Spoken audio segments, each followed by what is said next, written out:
Hey, welcome to the second executive session of the 2021 Hancock Symposium. My name is Amanda Goen, and I'm a faculty member in the Health and Exercise Science Department. As my classes mostly work around health sciences and public health, housing is not something that typically people think of. However, where we live lays the foundation of our happiness and well-being. Our speaker today has been working to improve health and well-being through focusing on community development and housing. Chris Krehmeyer is the president and CEO of Beyond Housing, a nationally recognized organization in St. Louis. They are working towards making communities better by focusing on life itself. So his presentation today will discuss his program and the challenges that he's faced, along with paving the way for the future. At the end of the session, we will have time for questions and answers. And so those of you on Zoom, please use the chat feature to ask questions throughout the talk. And then those of you that are in the audience today, we will have some time at the end for you all to ask some questions of Chris Krehmeyer. So without further ado, I welcome Chris Krehmeyer to the podium. Thank you. Appreciate that. Appreciate that.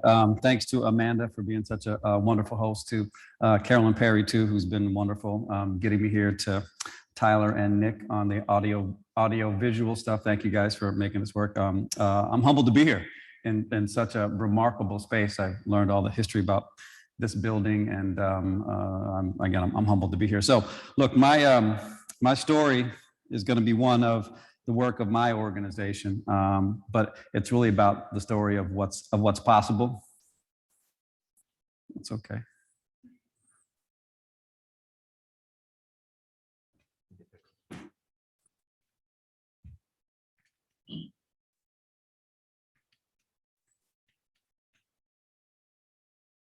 The story of what's possible is going to show up on the screen at any moment. So here, I'll get started while we're waiting for the thing to come. So what I'm going to tell you is a story about my organization in St. Louis and the work that we do, and how we think about the problems of place, the problems that families face, the problems that plague not only our community in St. Louis, but quite frankly, many communities all across this country. So while I'll tell you a story about us, the story is about much more than us. Again, it's about how we collectively can think about the work, about how we collectively can think about our neighbors and how we care for them, and how we think about how our communities and quite frankly, how our country is going to move forward if such significant inequities continue to exist throughout the country. So as an organization, and I've been the CEO for going on almost 29 years now. I started when I was 12. Got an early start at leading. No, I did not start when I was 12. I've been there a long time, and we've done a lot of great work. Today, this is what we believe in. We're about creating a stronger and more equitable and prosperous St. Louis once and for all. And we're pretty particular about language. So the word once means we've been at this work about attacking what poverty does to families, to kids, to communities for a long time. And I would allege we've not had much success. Spent lots of money, done lots of stuff. Great individual stories about families doing well, kids doing well, but have we really changed systems? Have we seen community level outcomes? And I think you look at any industry you want about success of folks who are struggling, whether it's white rural America or black and brown urban suburban America, things aren't much better. So we think once and for all, we should do different. And obviously for all means everybody. Everybody should have a chance to live their best possible lives. Everybody should have the opportunity to have their dreams and aspirations come true. And today in this country, that is just not the case. Do great stories happen? Of course they do. Do we hear great individualized stories about people going through unbelievable hardships and still have success? Of course we do. But they're the exception rather than the rule. And what we think in terms of how we come to the work from a place-based strategy is that more people should have those opportunities. So again, how do we create this more equitable and prosperous St. Louis country? So for us, we invest in those places and families that have been struggling, right? And what we hope to see is things that we all want, right? We want families' income to go up. We want to live in places with low crime. We want to see greater things happen. What we also know to be true is regions are only successful as all the communities put together. And we can only progress so far if we keep leaving so many behind. And again, too often in our country and in our communities, we leave too many behind. And quite frankly, today it's pretty easy to leave too many behind because we have our own lives, we live in our own worlds, and we take care of ourselves, which is okay. We should, right? We should be able to take care of ourselves and do what's best for our family, but not at the expense of and while others suffer and struggle, quite frankly, just down the road, when we know we can tackle things in a better way than we're doing now. So here's the context of our work in St. Louis. So this map will show you here, we work in the boundaries of a school district. Again, very intentional about picking our geographies, right? It's not a neighborhood, it's not a municipality, it's a school district. Why a school district? That's where the kids are. How is your tax base set for your communities? Quality of your schools. Why do people come to your communities by and large? Quality of your schools. What's the perception of your community? Quality of your schools. So we picked the boundaries of a school district. In St. Louis, just for a localized benefit, there are 93 individual municipalities in St. Louis County. So we believe in a lot of small little cities with not a lot of capacity and not a lot of income to tackle the problems that they have. So there are 23 today little communities in our boundaries of this one school district. It's about 40,000 people. School district has about 3,500 kids. So the history of this place, like many other places across the country, institutional racism, live and well, and caused this place to be today predominantly African-American, with many places that have some of the highest poverty rates in all of the state, because of, again, institutionalized racism that has been around for decades and decades and decades, and that has, again, been one of the biggest drivers for why some of our community is struggling today. So for us, again, we focus on everything that makes up a thriving community, things that most of us never had to worry about, right? Things that a lot of us, it was just there in the place that you grew up. Your schools were good. You weren't worried about crime outside your front door. You had access to stuff, right? You had access to, restaurants and shopping and all those kinds of things. And all these things that we focus on all come from the voice of the people that live in this community. So again, as we think about the work and as we come to this, our model and our approach is this. Our approach is called ask, align, and act. Too often, well-meaning folks show up in places that are struggling and tell folks, hey, we know what's wrong and we're gonna come fix your place and your life. And quite frankly, that never works. So what we do is we ask. So we just completed a community plan I'll talk about in a moment. We did over 1,100 individual interviews. Just talk to folks, tell us about this place that you call home, right? I don't live in this community. Live close by, but I don't live in this community. You live here. Tell us what the challenges are, what the issues are, but more importantly, what are the solutions? This is your home. What do we need to do collectively, not just us, collectively? You as residents, you as stakeholders, us as a partner, other institutions, other stakeholders, that how can we make this place you call home better? Align the resources. Too often in this work, there are resources that are scattered to the wind and never get focused and aligned in places and on tasks and on gaps of services and where the needs really exist. Too many not-for-profits, like a lot of my friends, work scattered all over. And we don't focus our work collectively in partnership in places where poverty lives and where poverty has taken hold. So align all the resources. And then my favorite thing is get some stuff done, act. It's great to talk about stuff. People in the community get tired of people talking to them, right? Well-meaning folks come in and say, we want to help. But at the end of the day, don't do a whole lot. So I'll show you here in a bit that we've done a few things in our time in this particular community, which has been a little over a decade. So what's our model, right? So again, how do we think about the work, once we do the ask, align, and act, three key component parts: strengthen individuals and families. Right, again, at the root of this is, again, how do we help those individuals? How do we help those students in the schools? How do we help their parents and grandparents? How do we help people be successful? Whatever success may mean for them. It's not up to us to decide what success is, but how we help them individually. Transform the physical environment. You know, we all have seen too often the visuals of places that have been disinvested, places where there's deterioration and abandonment, and what that does to the psychology of a place. So again, how do you transform what that place looks like, what home looks like to families and individuals living in this community? And lastly, create change at the systems level. We can do all this great individual work, but if we don't have systems change, all that work is good, but it won't get to long-lasting change for this place and the people that live there. System change is about education. System change is about public policy. System change is about health. System change is about economic development. It's about all the things that don't work in communities that struggle. And I was telling the students that I met with earlier, there's a saying that things are working out exactly the way they were designed to work, which is probably true in lots of places. And I'll talk a little bit about, you know, why this work can be so challenging and some of the economic issues that we face. So I mentioned the ask part. So we just completed this earlier this year, which is certainly a bit of a challenge given COVID.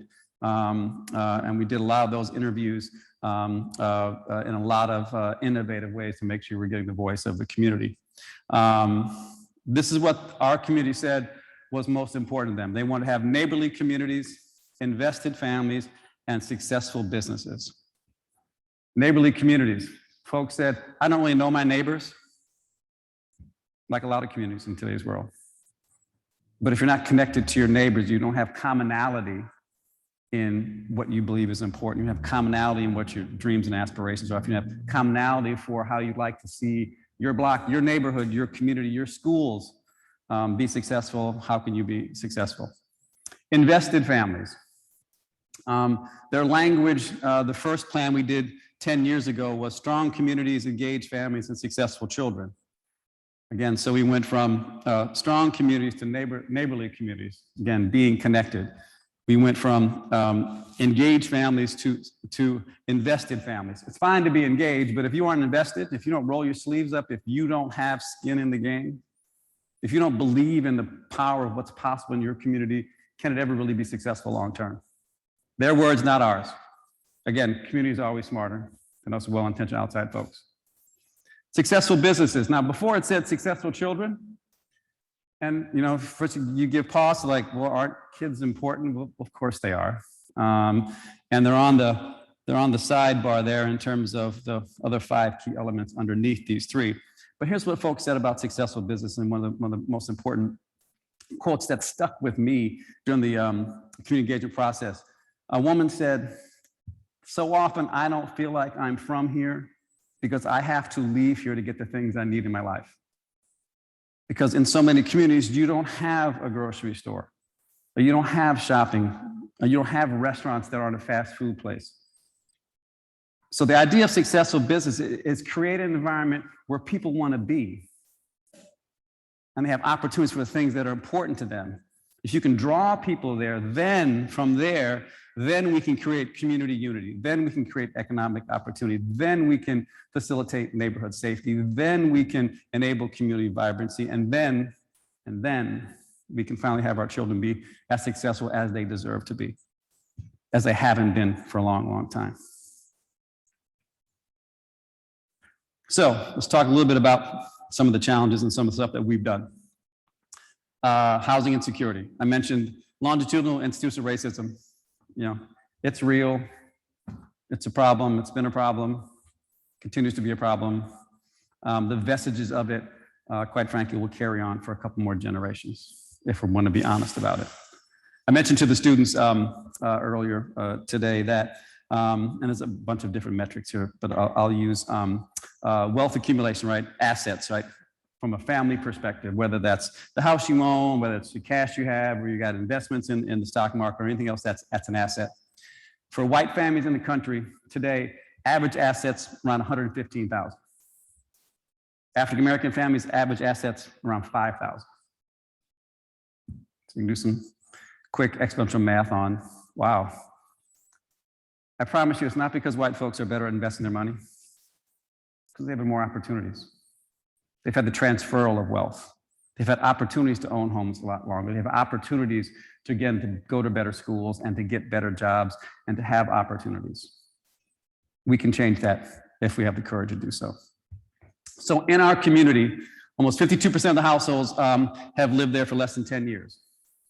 Now, the reason that's important when you think about stability in a place, and think about particularly those of us who are older like me with gray hair, there wouldn't be a whole lot of movement in your community, right? People would stay there literally, for decades upon decades, right? So there's a high transitory rate in our community. Almost 15% of the household lived in a different place just a year ago. So again, a lot of churning, right? So you have this churning. How can you have neighborly communities? Because you're not there long enough to get connected to anybody. And if you're not a stakeholder, are you going to care for your property and care for, again, this broader community that you live in if you know you're not going to be there too terribly long? For our students, 17% of the students had challenges of being unhoused. I love the language we use, unhoused. They had no place to live. 17% of the student body of our school district, 17%. And we wonder why kids don't do well in school. Yeah, if you don't know where you're living, are you caring about math?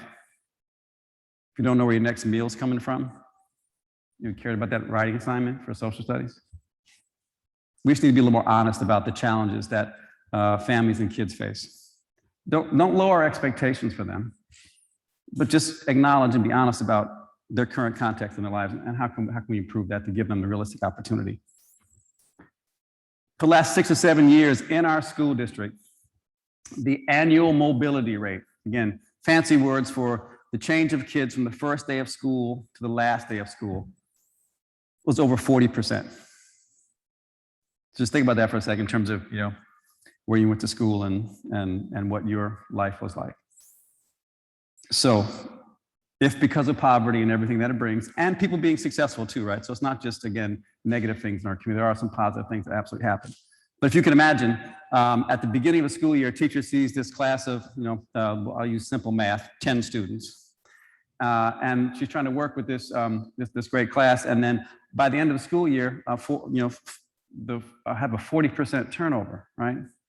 And only 6 of those kids are the same, and you're trying to teach the other 4 that just showed up randomly throughout the course of the year. And we're expecting those kids to do great on our standardized test scores because that's how we judge our school districts, and that's the public narrative about our school districts. And is that a good place to send your kids? We can change that. So what have we done? Listening to this voice, and again, we've been in this community well over a decade now, and today we own over 400 single-family homes that we rent to families, typically single moms and kids. And when those families live in our homes, they get access to what we call a housing resource specialist, and that's folks who aren't asking about the rent, aren't coming to see if you're taking care of the house. They're asking you, how are you doing?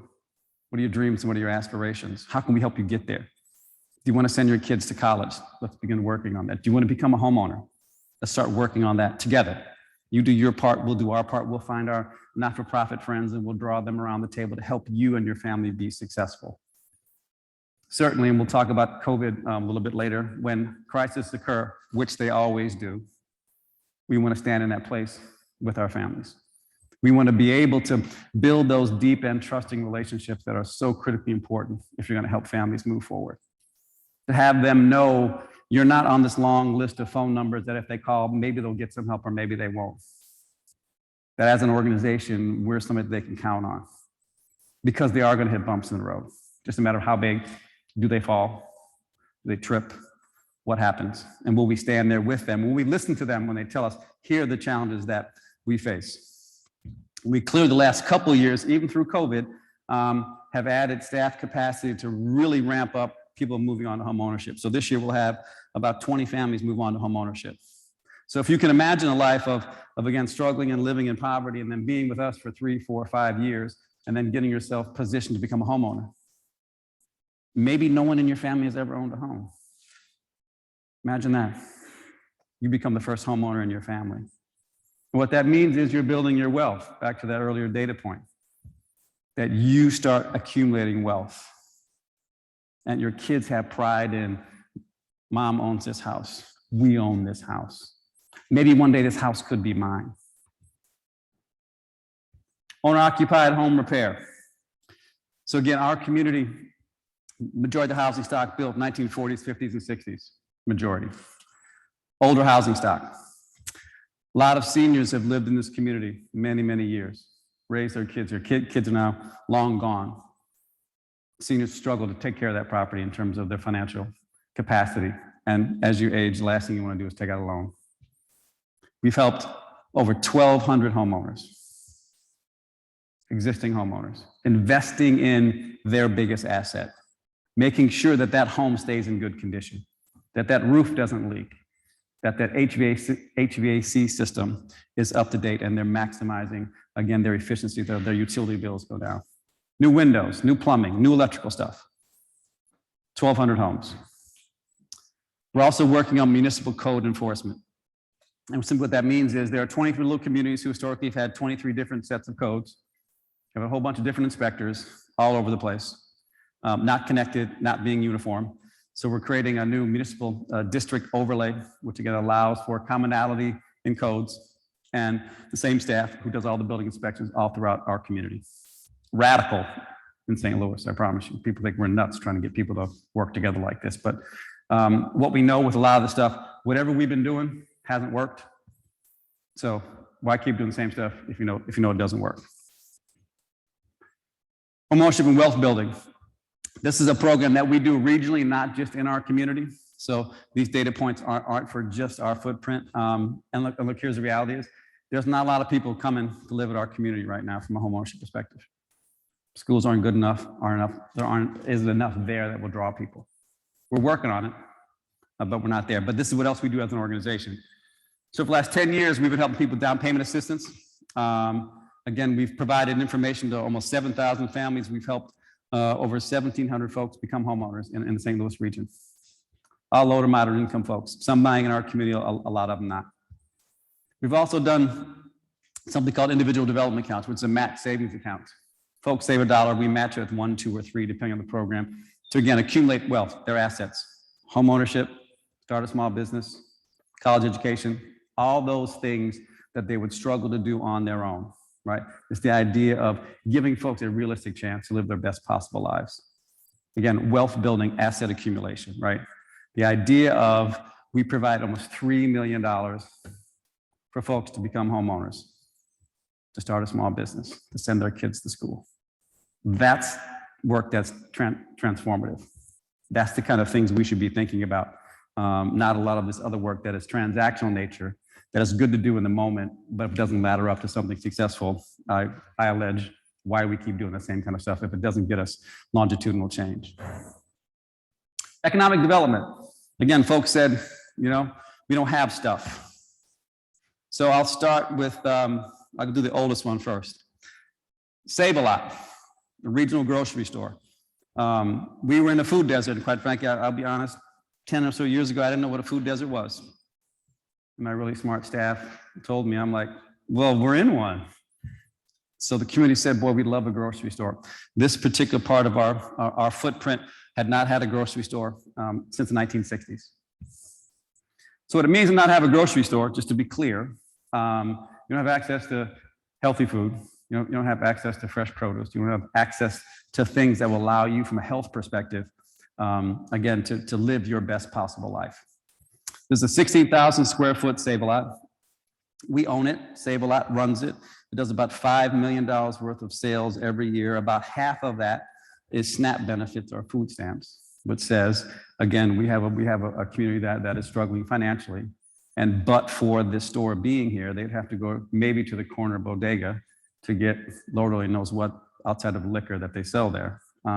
Or they would struggle to get to the next grocery store because a lot of them don't have transportation. I'll tell you a quick story. It's about 5-6 years ago. I was doing something on a Sunday. I was speaking in a church maybe, and I was heading home. And I literally, I called and said, "Hey, do I need to get anything on the way home?" And literally was, "Go get some milk and eggs because I'm about to make breakfast, for the kids." So I stop into the Save-A-Lot. I just started wearing jeans in COVID, so actually I had a full suit on. I go in the store, I get the stuff, and I see the woman in front of me. She has a big basket of food, which is great. And then as she's checking out, she asked the checker, "Hey, could I leave some of the cart here because I'm walking? I'll come back and get the rest of it." So the store had been open for about 4 or 5 years at that point, and I'm in the store all the time because we work there, and I want to make sure they take care of the store because we don't run it. And this woman kind of looked at me like, "Why is this dude in the suit asking to, help me, right? So let me take you home with all your stuff." And she looked at me a little cross-eyed, and some of the people worked there said, "No, he's okay. Yeah, he owns the building, and he promised me he's okay." So I help her get all her stuff into my car, and I drive her to her house, which was about a mile away. When she walked, she was gonna have to make 2 trips to get all of her groceries. 4 miles, back and forth. Makes no sense. We even have a grocery store here. It's still not good enough. Better, still not good enough. I'm biased. That's the best looking grocery store that Save-A-Lot has in the St. Louis marketplace. But I won't have anybody tell me different. Full brick building, again, 16,000 square feet. It has decorative lighting, has trees in the parking lot, wrought iron fence around it. We intentionally said this community deserves to have the best looking Save-A-Lot. They need to feel pride in their community when they drive past it. What it also does, remember I told you earlier about, again, changing the built environment. When this store was built, it was the first thing ever in this community like this. Got everybody's attention. Something's happening here, but what is that?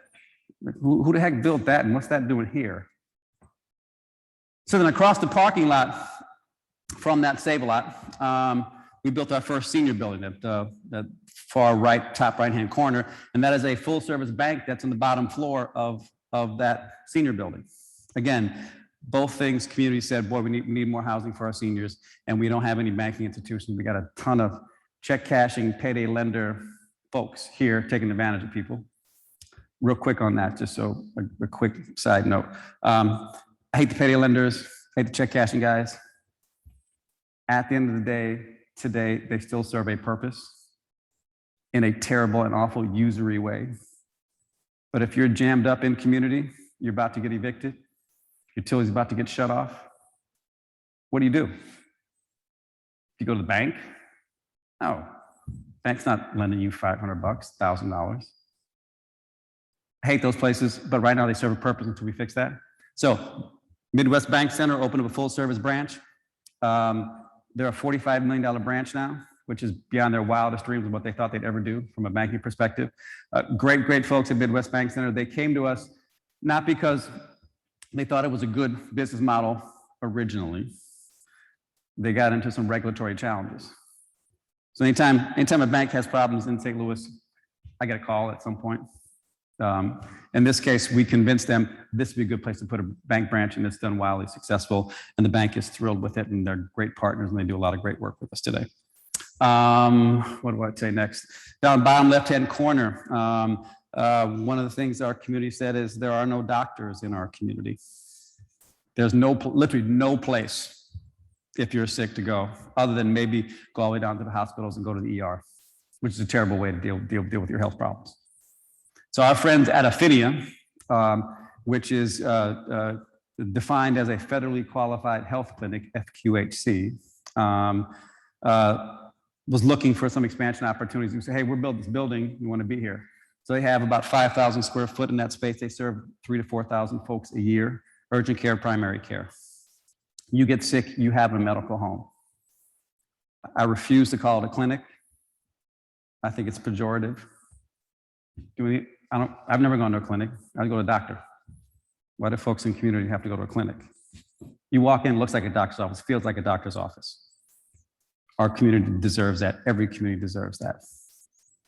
Next to Affinia, biggest hospital system in St. Louis is called Barnes Jewish, BJC. They have a mental health service provider. Actually, one of the students asked me about that, and I forgot to tell you that. Yeah, we have a mental health service provider in our building. And then upstairs is the St. Louis County Children's Services Fund, a taxing body that moved from our county seat, the most affluent part of the St. Louis region. They moved from their building there to our building. Staff says we love your building a lot better than we had when we lived in the county seat. Again, providing services for folks in community. 24/1 cinema. Again, our community said there is no place for us to go to for entertainment purposes. We always have to leave our community. Back to that comment I mentioned about the woman who said, you know, here's my biggest challenge, I have to leave so often. So folks said we love entertainment, and we said, what does that mean? And they listed off a whole bunch of things from Chuck E. Cheese to other stuff. And they mentioned movie theaters. And we said, well, let's look into that. Doing our legwork, which we do on everything we do, we found on a per capita basis, folks in our community went and saw movies more than almost anybody else in the entire region. They took their money and went someplace else. So we asked every movie provider in St. Louis, hey, if we build this building, would you guys operate a movie theater? They said, where's it at? Gave them location, and they were like, yeah, sorry, but no. So we run the movie theater. 4 screens, 375 seats, first run movies, ticket prices $6.50 and $9.50 in St. Louis. That's the most affordable ticket prices in town. Intentionally. Not a great business model, but folks in the community, if you're a single mom with kids, you can't have ridiculously priced tickets to get there. Now, I do understand much better as someone who operates a movie theater why popcorn and sodas is so expensive now. So here's why. If we want to get a Disney movie, Disney gets 65% of every ticket we sell. Now, you don't negotiate with the mouse. He just says, you want my movie, 65%. And we say, okay, and we get their movies. We hire kids from Normandy High School to work there. Not only do we hire kids from the high school, but we have a match savings program at the high school that says to the kids, you and your family save $1, we match with $3 to pay for college. So intersectionality, if it's great to have a movie theater, it's even better that we've got kids working in high school there. And then we're going to position them to be successful and get to post-secondary education. I mentioned the senior building across the street, 42 units, mostly one handful of twos. I have 2 seniors who live there that literally walk across the street to go to work. It's 55 years and older, it's independent living. A lot of folks still need to work to make ends meet. Literally walk across the street to go to work.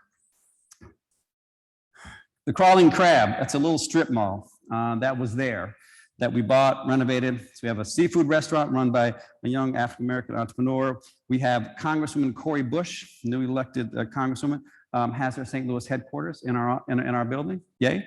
The Urban League, a great partner, has a women's resource center in that particular building as well. Again, providing services to this community that they said that they needed. And then lastly, in the bottom right, newly opened 60 days ago, Carter Commons, named after the former mayor who was my partner and friend for literally over 25 years, who passed away, sadly, about a year or so ago. Again, community said we have few places to sit down and eat. Quite frankly, the Crawling Crab was one of the first ones that wasn't a fast food joint. So we need more places to sit down and eat. So Carter Commons, bottom floor, 2 stories, 20,000 square feet. Bottom floor, 3 restaurants, Healthy Habits. As the name implies, a lot of healthy stuff. It has smoothies and wraps and lots of stuff. And I think I've tried most of the things on the menu. I mentioned to somebody here that I want to be their advocate, so I'm trying everything on the menu. Gossip Pasta, as the name implies, pasta and burgers and chicken wings. So I try to be healthy more days than not. And then I do got to get some chicken wings and some pasta every now and again as well. 3 vegan brothers. Again, 3 African-American brothers using their mom's recipe for vegan fare, grab and go. The other 2 places are full service restaurants. The 3 vegan brothers are grab and go. They're all open and operating on that same bottom floor. In about 30 days, there'll be a clothing boutique, Girlfriend's Closet, owned by the operator of Healthy Habits, dynamic entrepreneur that I just got to get out of her way. She doesn't need any help from us. Next to the Girlfriend's Closet will be Burn 365, a fitness place with both personal training and a small gym. Again, community said there's no place for us to work out. Yeah, we'd love to be healthy. Yeah, we got no place to go. And then next to the food hall, adjoined on the far west side of the building, will be a pub, Drink House Pub. Successful places have pubs. Community said, why can't we have one? Upstairs will be a community kitchen, the largest community kitchen in all of St. Louis. It's about 12,000 square feet. We're going to teach young folks how to get in the culinary arts. We have a contractual relationship with Bon Appetit Management Company, the biggest institutional provider of food in the St. Louis region, to again, not only train kids, but to have them have real work to do in the marketplace. Healthy infrastructure.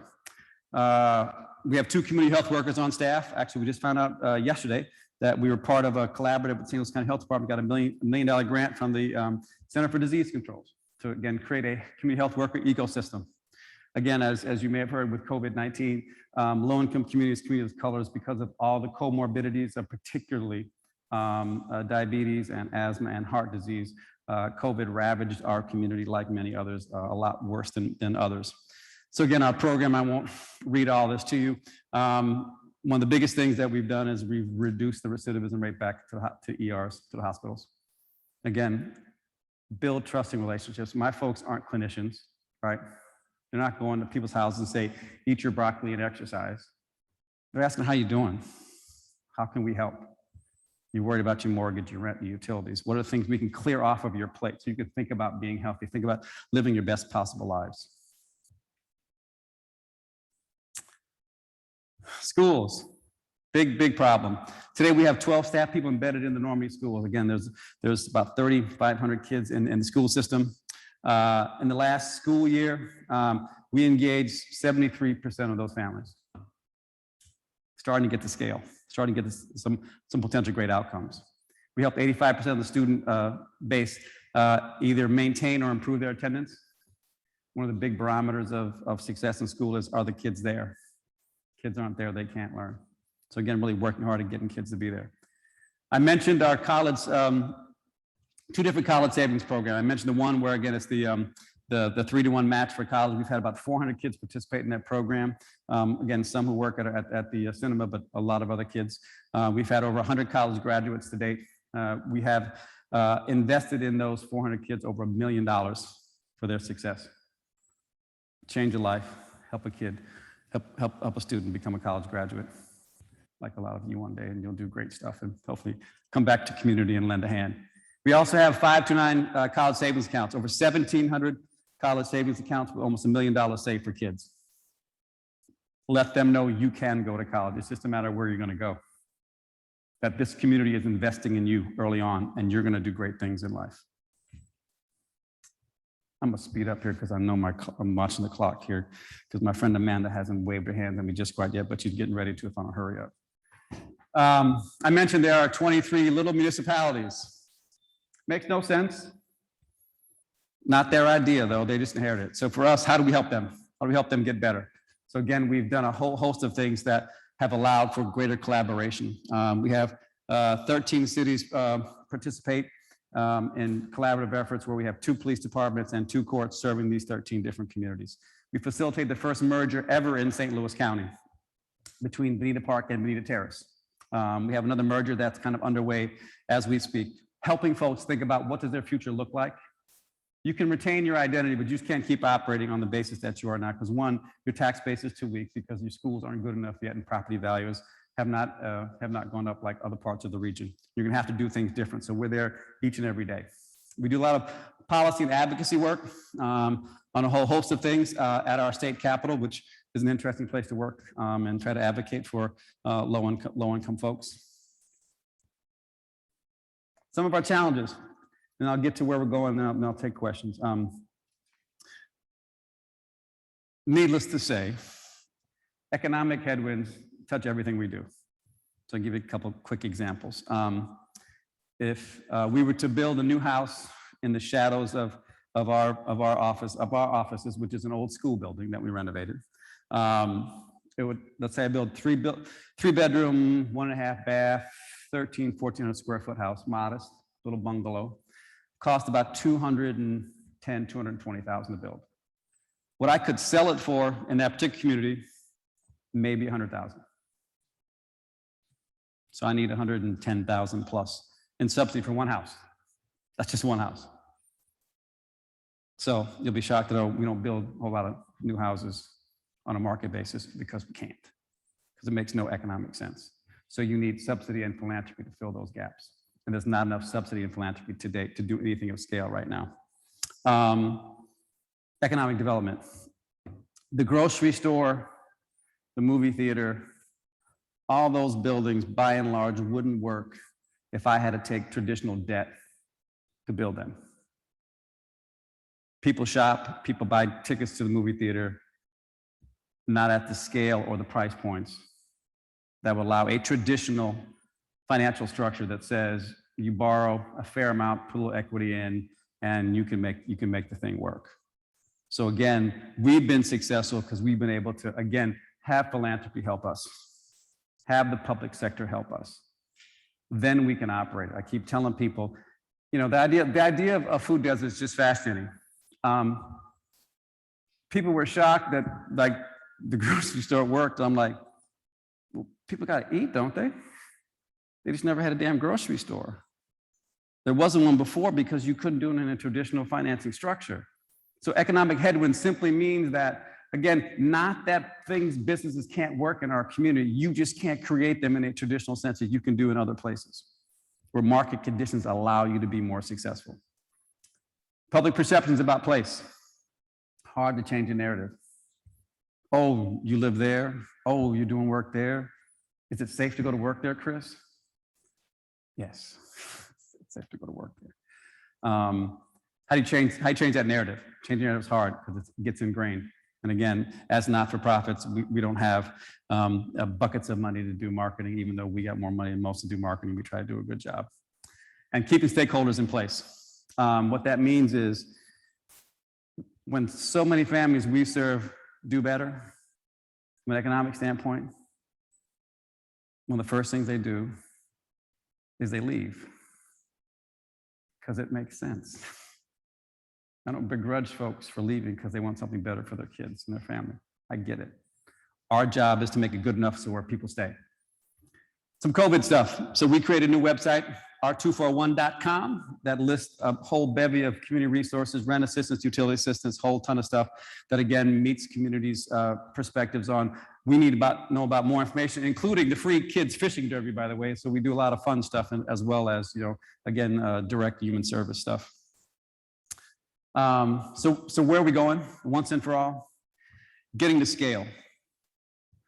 We've done great work, and I will tell you that our organization is different than most in this space, both in St. Louis and quite frankly across the country. Not many have the span of the work that we do, and don't have the size and scale of who we are.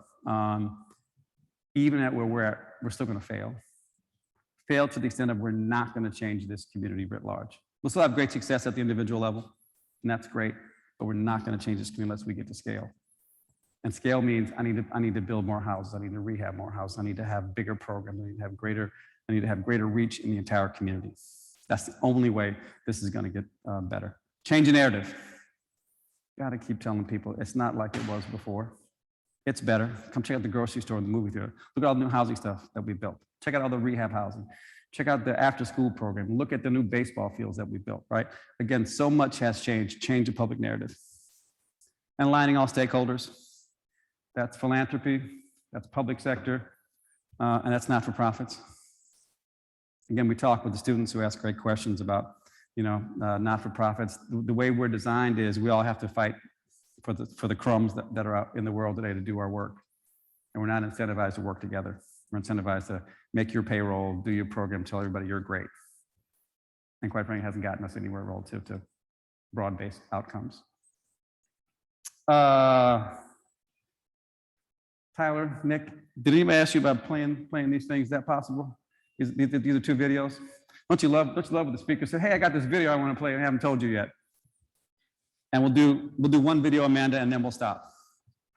Nick, if you could do the top one, maybe. And if it doesn't work, that's okay. I'll explain it.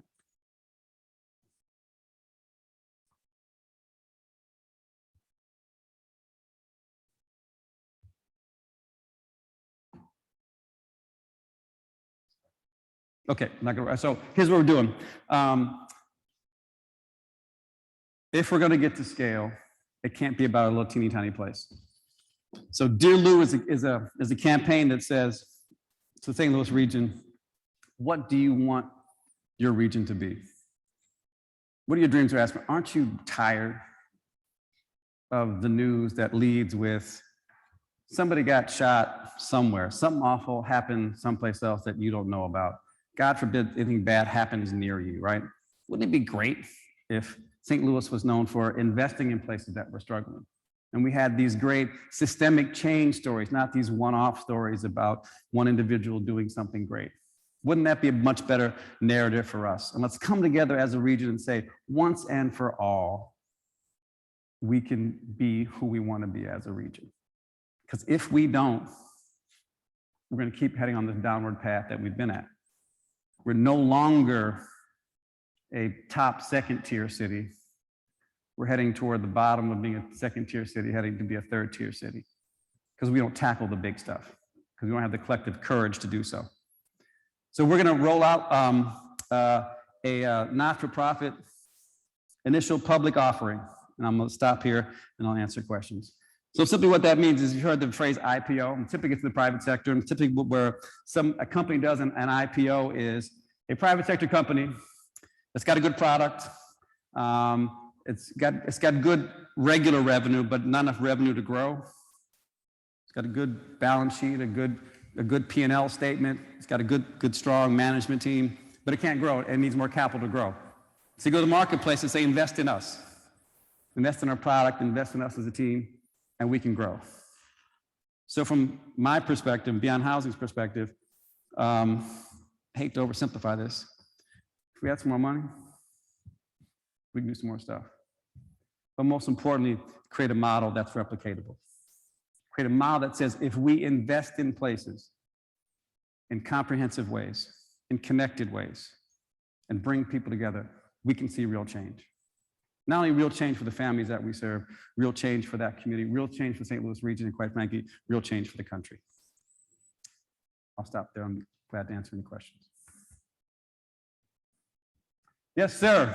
You got hand raised really fast, and you were with me the whole time. I appreciate you being with me the whole way. I kept looking at you because you were with me. Yeah. So, first of all, I have to say thank you. I'm actually from St. Louis.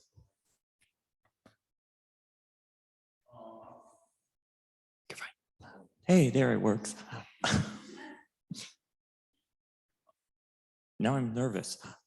You're from St. Louis, where? Yeah, I'm from St. Louis. I'm from the southern half, so Fenton. But I mean, I see, even when I was a kid, like, you know how they bust on kids from the city. I see this on a daily basis, and it really means a lot just to me that you're doing this. So thank you. I guess my question is, you said, I want to use the grocery store as an example. You can't found a business on the traditional financial because, I mean, you can't do that. The market simply won't allow it.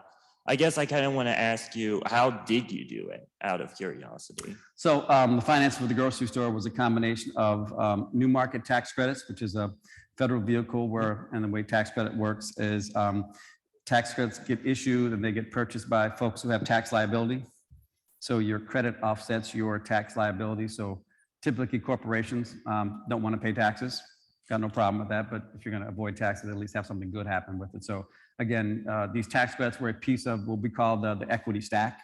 Then we did philanthropic dollars, and then we got a program-related investment from a foundation early on, which was still debt, was below market debt, and they eventually forgave that debt. So a combination of those sources allowed us to build the grocery store. Replicatable, yes. Simple, no.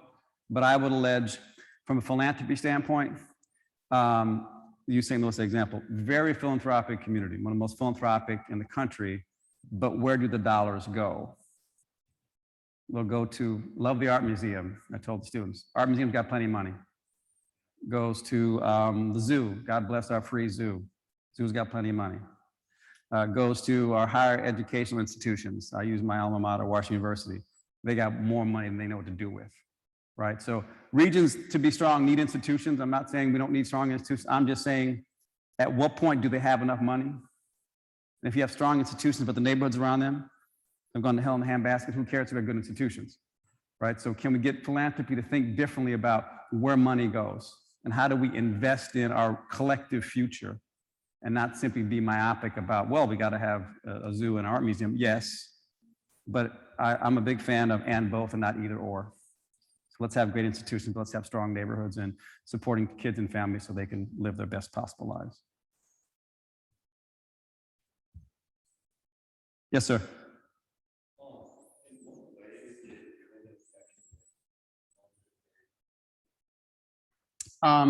So with COVID, I think there's a term of art in the COVID world. We pivoted.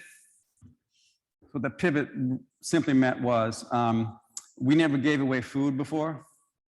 Other folks did that, but the need was so great that, and we had relationships and we had capacity. So we worked with a couple of partners in the St. Louis region. We gave out at the height of COVID, we gave out 300,000 meals in about a 4 or 5 month window to folks who were struggling. To date, we've given out $1.2 million in rent assistance and utility assistance to families both living in our rental units and living in our broader community. So we do what we call, for us, that's transactional work. It's important, right? People are suffering and struggling, so you got to provide that support for them. At the end of the day, we're not big fans of transactional work, because if all we do is give you food, now again, we're going to give it to you because you need it, but we don't ask you, well, how can we help you not have to come back next week or the week after? Then we think, okay, are we really doing that family a service, right? So again, as a collective society, yes, let's heal human suffering when we see it, but more importantly, how do we stop it, right? And not just say, oh, isn't it great we gave out food? Yes, but if that's all we do, then it begs the so what question.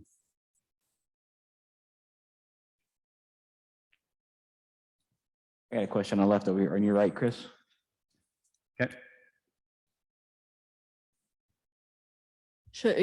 Okay, I can do it with a mask. So you talk about fixing systemic issues, and I'm on that train too. I'm a political science student here. What do you see as policies that would be feasible to get passed that would be helpful? So I'm good with being pragmatic, but I want to start with, I don't want to start with pragmatism. I want to start with what we should do. So again, I mentioned to the students earlier, part of what this administration is thinking about is high quality early childhood education for everybody. Okay, we know what the research says, right?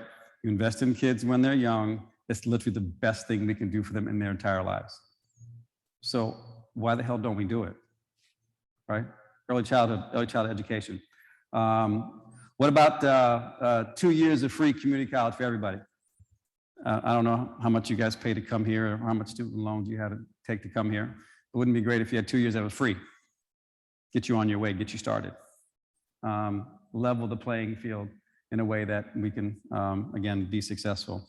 What if public education wasn't driven by the value of the real estate of your community? That doesn't seem like a very equitable way to fund public education. Now remember, this is not private education, it's public education, public dollars.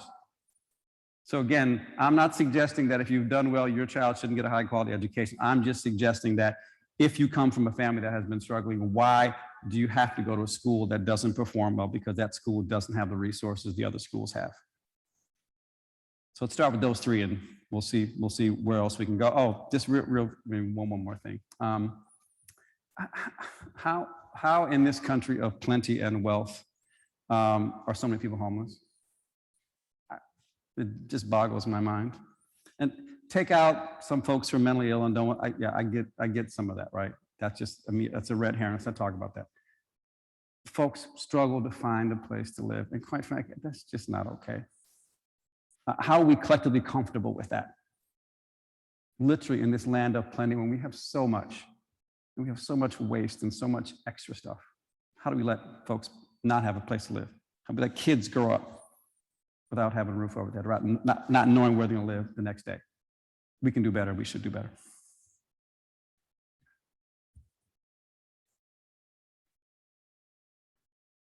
The man that's coming to give me the hook, I think I'm done. Thank you guys very much.